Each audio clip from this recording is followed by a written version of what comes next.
33 million people have been affected. 1,700 people have died, including children. 8 million people dislocated, and more than 8,000 kilometers of roads smashed, more than 3,000 kilometers of railway track devastated and damaged, standing crops worth billions of dollars gone, and about 2 million houses completely or partially damaged. I have not seen in my entire lifetime this kind of devastation which has not only crippled our economy but has posed a challenge which Pakistan alone cannot negotiate with.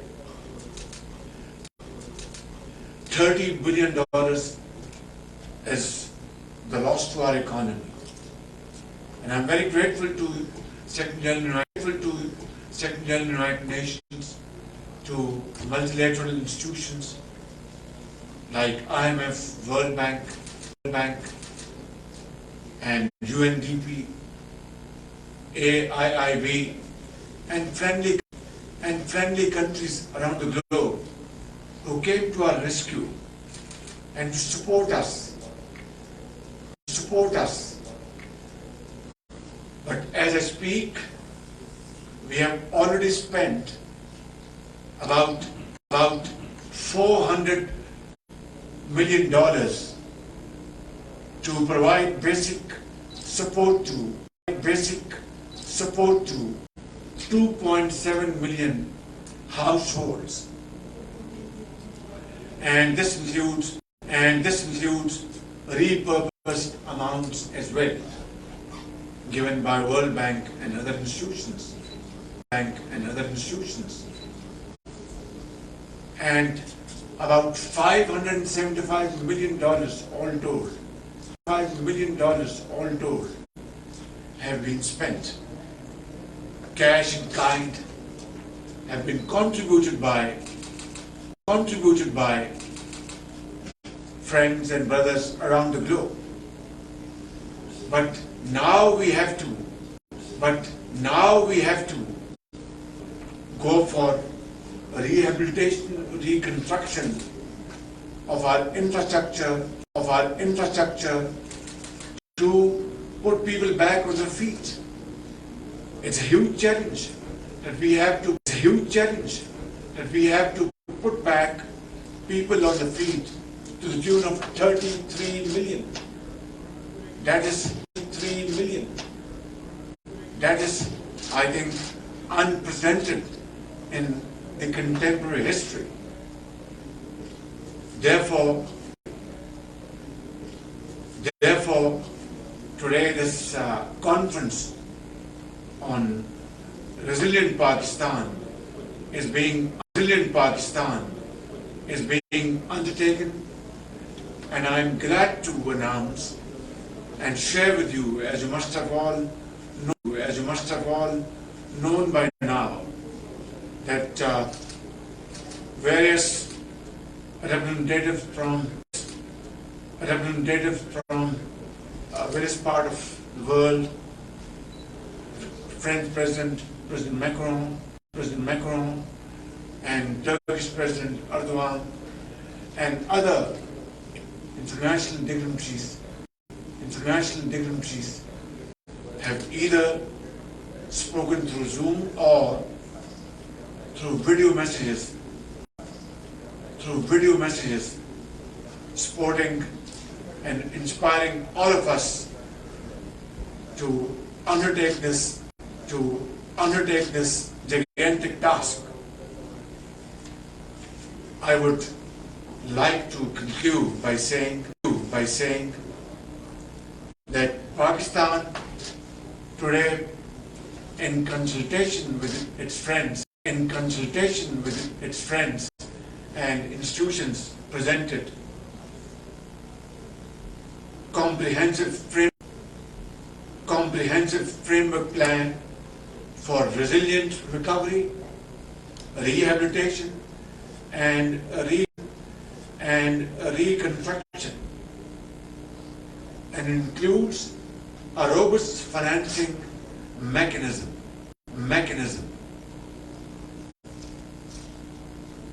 We would be able to generate close to about $8 billion domestically, but we're looking forward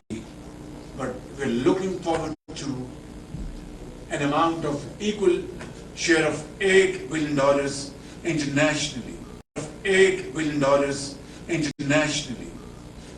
Of course, today, hefty amounts have been announced, ranging from 300 million euros to $100 million and $80 million, and so on and so forth. Islamic Development Bank has announced a figure of $4.2 billion, which is one of the largest contribution so far during the progress of this conference. I want to say without any fear of contradiction that we look forward to working very closely with our great friend. I must tell you that people of Pakistan will remember you for all time to come. You don't know Urdu, yet you spoke the language. You don't know them, yet you are one of them. Mix with them, shook hands with them, and hug them. Section,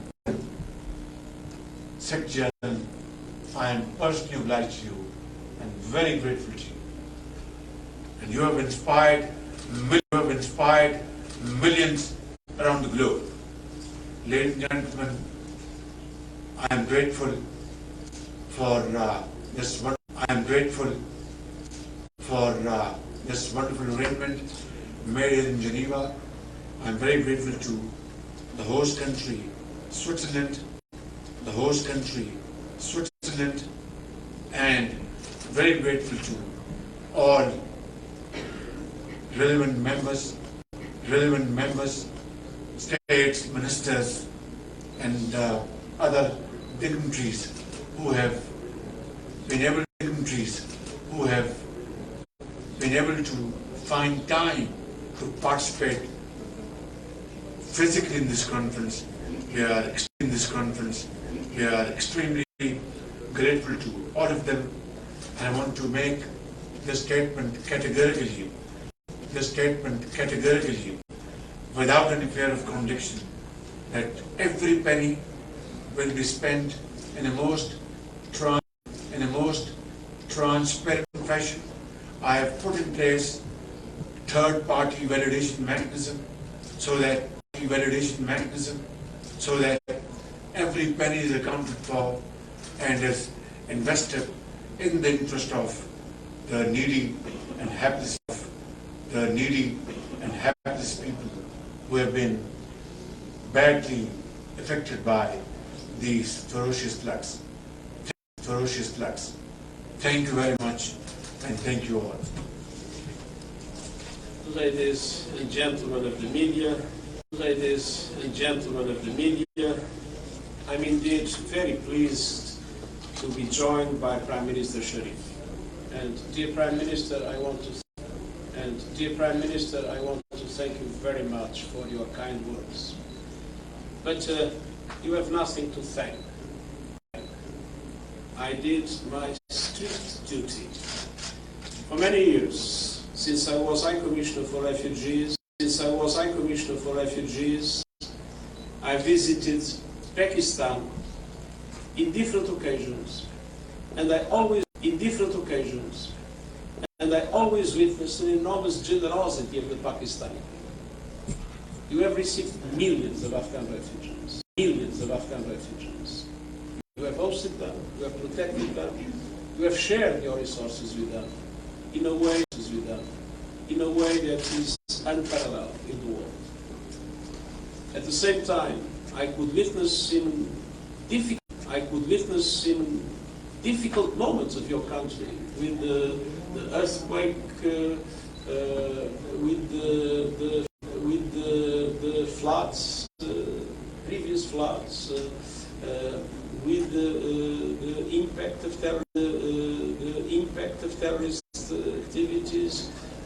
I've always seen, in relation to Pakistan, is displaced inside their own country, an enormous generosity of the Pakistani people. And so it is the duty of the international community to correspond to that generosity, expressing the full solidarity with Pakistan in this moment of truth. It is not solidarity, it is justice. And I think that justice will start to be made today here in this conference. Now, this is a conference with lots of numbers and figures and statistics, but when I look at the challenge, what I see are faces, human faces. I hear stories like the ones I heard when I visited Pakistan in September.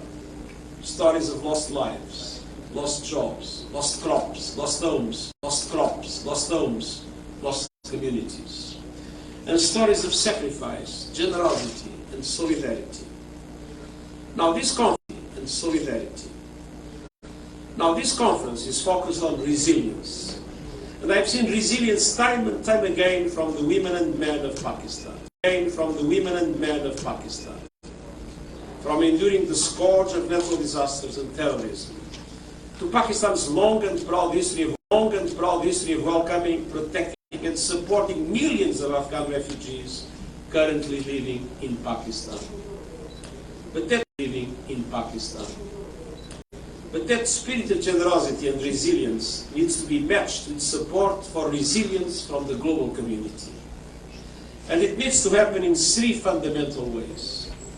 First, with massive investment, supporting Pakistan to rebuild homes, buildings and infrastructure, to jumpstart jobs and agriculture, and ensure access to technology and knowledge to help withstand future disasters. And I hope this conference will be the beginning of this massive investment. Second, with revolutionary action on finance. In addition to natural disasters, Pakistan is also a victim of the man-made disaster of a morally bankrupt global financial system. A system that denies middle-income countries debt relief and concessional financing to invest in resilience and recovery. And that must change. I renew my call to global leaders and multilateral development banks to join forces and develop creative ways for developing countries to access debt relief and concessional financing when they need it most. And third, resilience requires meaningful climate action now. If there is any doubt about loss and damage, go to Pakistan. You'll see loss and you'll see damage, and you'll see our common future. The decision taken at COP27 in Sharm el-Sheikh on loss and damage must be implemented. And developed countries must also deliver on their commitment to double adaptation finance and provide $100 billion annually in support to the developing world. But, ladies and gentlemen of the press, we are on the road to climate ruin. The 1.5 degree warming limit, universally agreed as the only way to safeguard our planet and our future, is on the verge of collapse. The risk is an irreversible collapse of the 1.5 degree goal. Moving as we are moving, we will get to 2.8 degrees of increased temperature. Imagine what will happen in Pakistan and everywhere in the world if things do not change. Now, as global greenhouse gas emissions continue to rise, we are all in danger. Today it's Pakistan, tomorrow it could be in your country. And I am deeply frustrated that global leaders are not giving this life or death emergency the action and the investment it requires. Because words are not enough. Without action, climate catastrophe is coming for all of us. So, dear Prime Minister, I stand with you and we stand with Pakistan.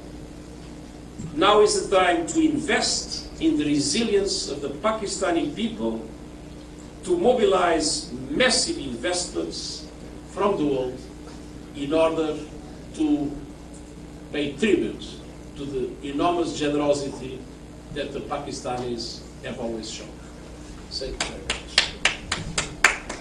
We will have time to take a few questions. I would like to give the first question to the President of the UN Correspondents Association. Please identify yourself as well with the media you represent. Good morning, Mr. Secretary General. Good morning, Mr. Prime Minister. On behalf of ACA News, the Association of Journalists accredited at Geneva, I would like to welcome you and wishing you a Happy New Year. My question to you, Mr. Secretary General, I'm working also for the Kuwait News Agency. You mentioned today in your opening remarks the need of a more financial global system. How can the UN help to create such a more global, ethical global financial system? Thank you. Well, I think we have been very active in different circumstances, in different fora, with our own initiative on financing for development in the post-COVID situation, in our interventions in the G7, in the G20, and in the spring and autumn meetings of the World Bank and the IMF. It is very clear that the present system is biased. The system was conceived by a group of rich countries, and naturally it basically benefits rich countries.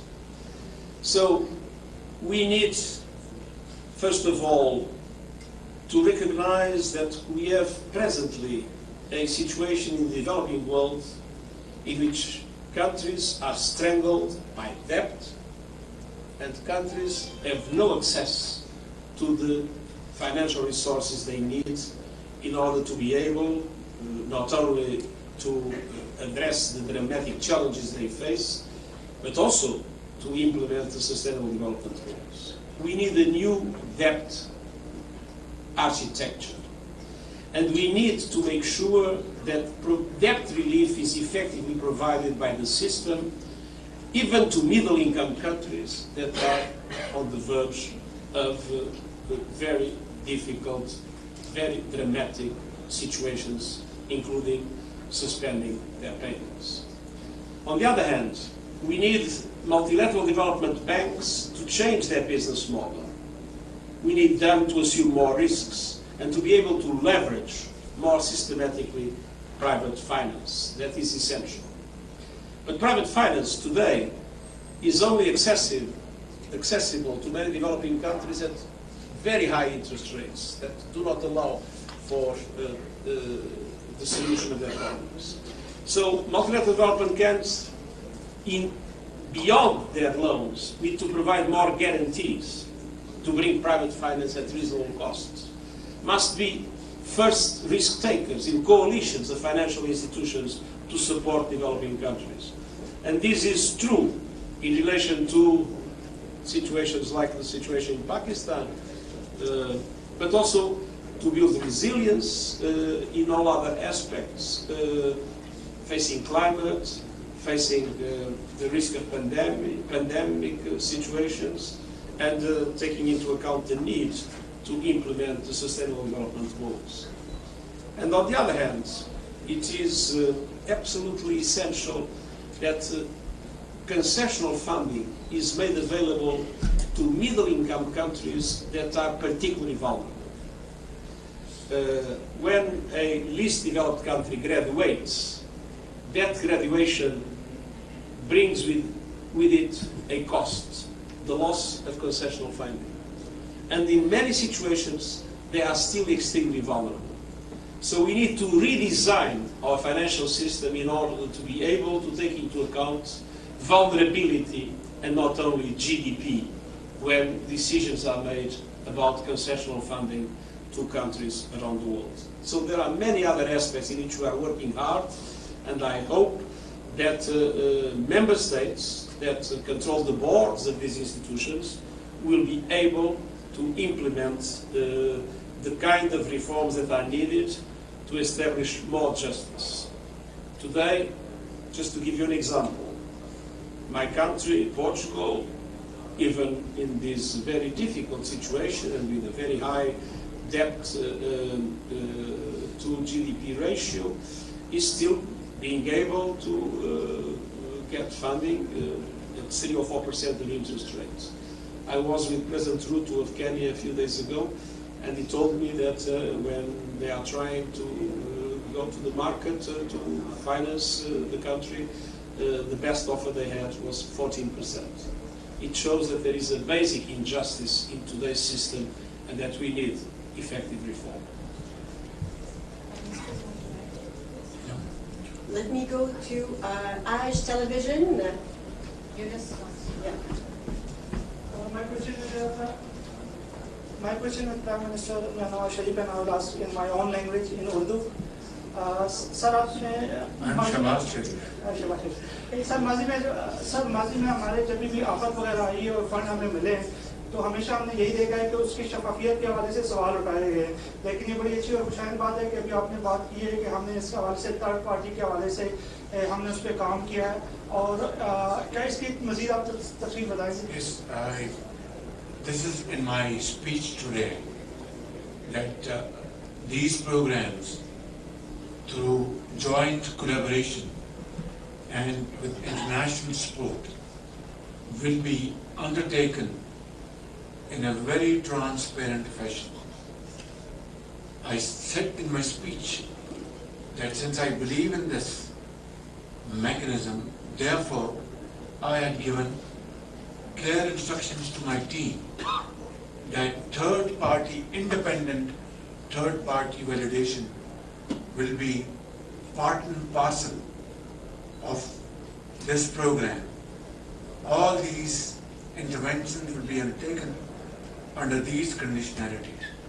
तो ये जो आपने बात की है बिल्कुल सही कहा कि शफाफियत ये हमारी पहली तरजीह है, और उसका तकाजा ये है कि इंटरनेशनल जो कम्युनिटी जो फंड्स मुहैया करेगी, आज जिनके ऐलानात हो रहे हैं, वो खुद हमसे ये तवक्को करेंगे कि हम एक एक पाई का हिसाब दें, और उसका वाहिद तरीका ये है कि सारे का सारा निज़ाम बहुत शफाफ हो और third party mechanism, third party validation जो है जिसमें हुकूमत और पैसे देने वाले किसी का कोई इख्तियार या असर ना हो, थर्ड पार्टी खुद हकायक की बुनियाद पर उसका फैसला करे.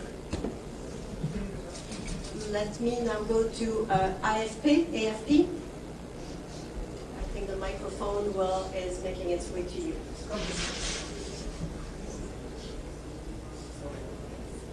Thank you. Nina Larson with AFP.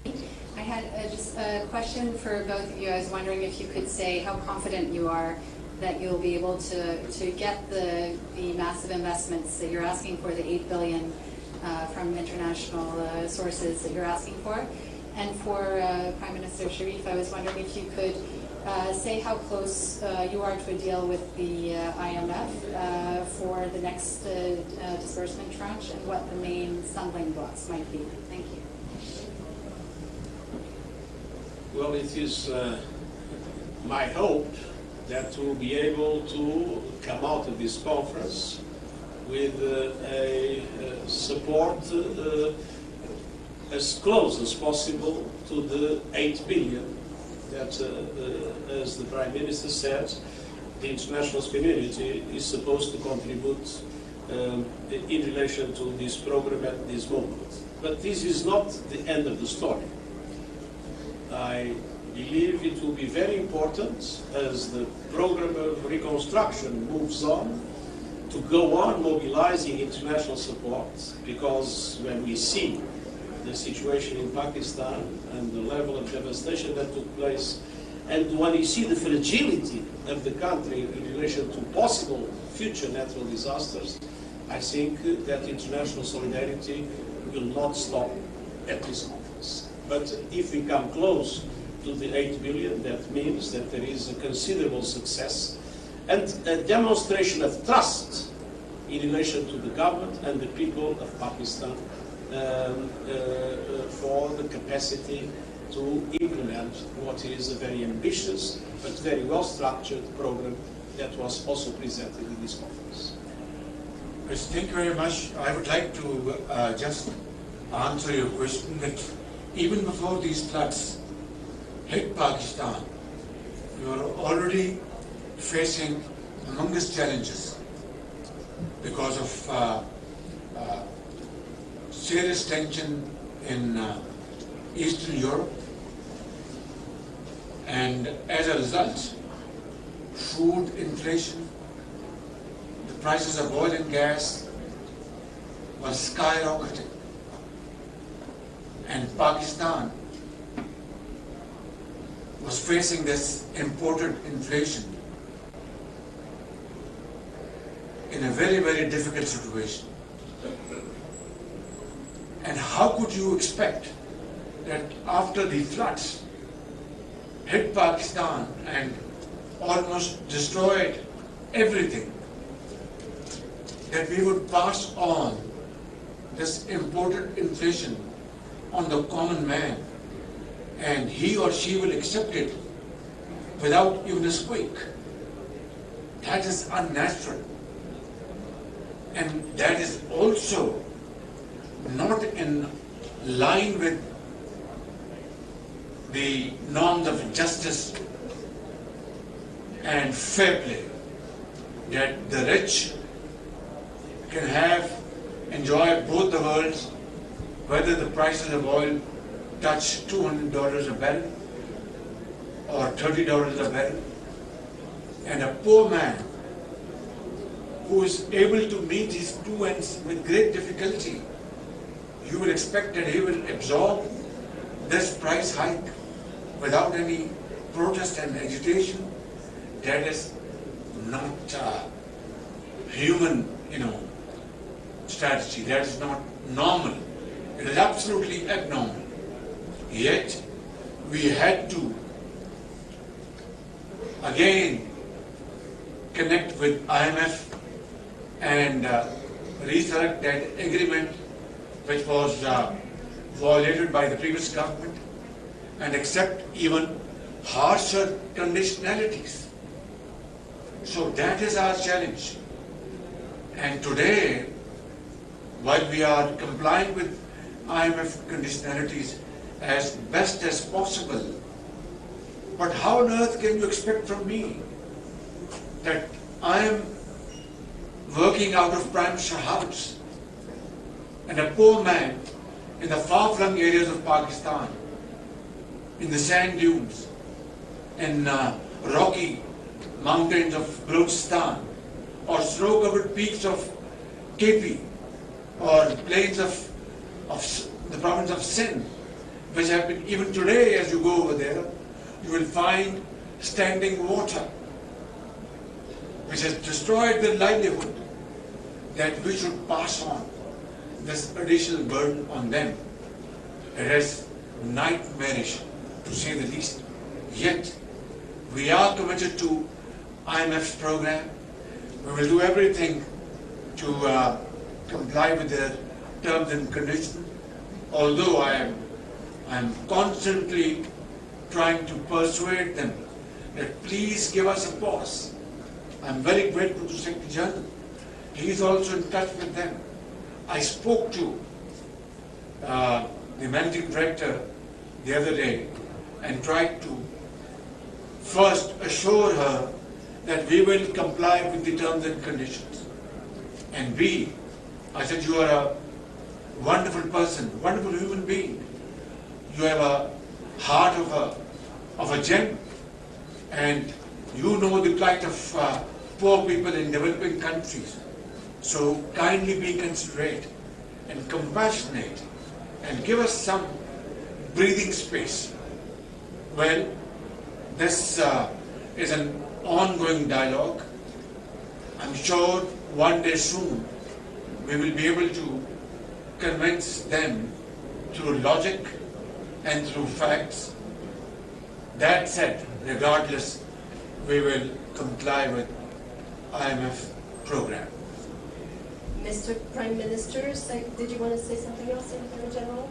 Well, I'd like to say that economic stability is very important. But let's not forget that the day we will all be there, there will be perfect economic stability. Thank you so much, everybody. This is all the time that we have. Thank you very much. Thank you. Thank you. Thank you. Thank you. Thank you very Mr. much. Prime Minister, Secretary General.